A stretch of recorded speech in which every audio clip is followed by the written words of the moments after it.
أعوذ بالله من الشيطان الرجيم. بسم الله الرحمن الرحيم. الحمد لله الذي أنزل على عبده الكتاب ولم يجعل له عوجا قيما لينذر بأسا شديدا من لدنه ويبشر المؤمنين الذين يعملون الصالحات أن لهم أجرا حسنا ماكثين فيه أبدا وينذر الذين قالوا اتخذ الله ولدا ما لهم به من علم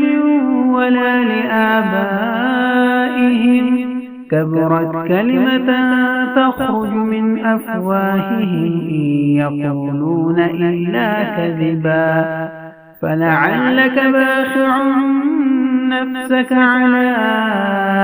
آثارهم إن لم يؤمنوا بهذا الحديث أسفا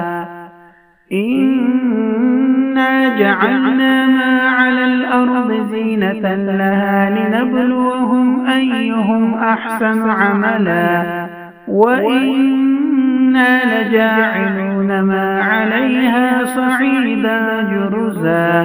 أم حسبت أن أصحاب الكهف والرقيم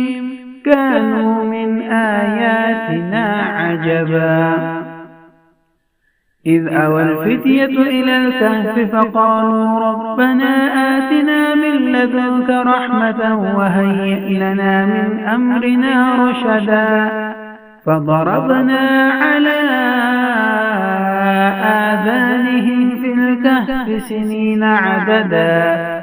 ثم بعثناهم لنعلم أي الحزبين أحصى لما لبثوا أمدا.